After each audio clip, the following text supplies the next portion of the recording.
شم ځینې ډېر ښه خلک هم دي خو ځینې دا نور خو دې ټول څه له وشاربل لکه غړک دغه یو ملک پاته و دغه ته دې هم لاس ور واچوئ نه ملک صاحب ما خو خدای نخسته تاسو نه یاست ښوولي ما ویل په ملکانو کې هم شعوبات شته که نه ملک چې دی هغه په ټولنه کې روغه جوړه هم کولی شي ملکان چې دي هغه 2 کسان هم سره روغولی شي او 2 تربرونه هم سره روغولی شي نو ما د هغه ملک خبره کوله دلته راسه دلته راسه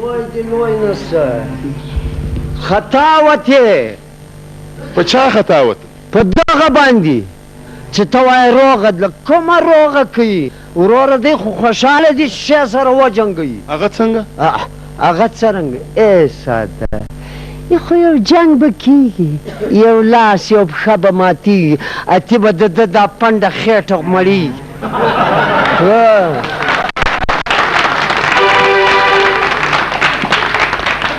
لکه ستا تعارف ولې نه پېژندل اپریتونه چې دا یو جنګ ته لاړ دي لکه هغه ډب کلا د ملک میژن لکه ملکه سم ما ته وګوره د هغه نوم په عزت اخله هغه د ما اکا ده ښه د تا اکا ده نو دا بله ورځ دا 2 تربرو جنګ سره سوی و دا وړمه ورځ د موټر هم روغه ور وکړه خود نو تا خو کار ورکړی و ښه شو چې ده روغه ور وکړه د کلي ملکي خو نو د ملک باچهي چې ملک څه وغواړي هغه خرابې کوي ملک میژه ته وایه ورته وه زویه دا دې ښه ونه کړه یو ملک باید چې د بل ملک پښې ونه وهي د بل ملک پر مرضي کې ورته ولې لغتې ور غورځئ امانو دا راڅه لرې کړه راڅه خوږېږي قسم ده که راچه پاته شي وم په دا ټول کلي کې 2 مسلمانان سلام نه سره لري د دغه کور سپېرې له لاسه دغسې برګې سترګې نیولي دي وخانه دې خرابه نس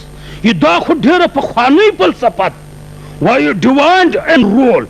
خلک سره وجنګوه باچهي پر وکړه ودې لید زړه مې غواړي چې ورور ته دغه لکړه پورته که په دا جګر یې پسې وله ما خوږوي زه په مابین کې ولاړ تا نه خوږوم سیده دی در ولمه اوس دې ولید دا د ده طریقه یې واردات دې ولید 2 سره وجنګوي اتې نو وروره په جنګ کې سره اچولي بې بختان هغه په جنګ کې وروره دی نو 15 شپې د دغه کره 15 شپې د دغه کره ناست دي نو وروره مړۍ خوري خېټې غوړوي او کله چې بیا رور وکړي لونګۍ جلا ده او د مرکې پیسې لا جلا ده و زوی د مړ څه وکم کاکا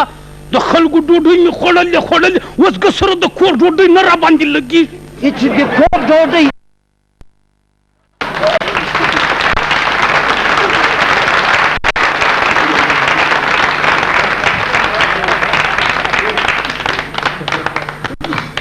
و زوی دې مړ نه شه چې د کور ډوډۍ نه در باندې لګېږي دغه مسلمانان ولې په شر کې سره اچوي وم څه وکم کاکا ډېر عمر مې اوس عادت مې جوړ سوی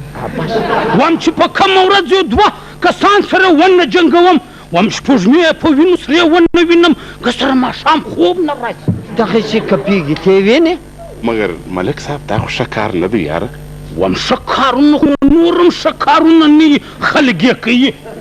اوس دا جلالو اکا دی و تا ته څه بد در رسولی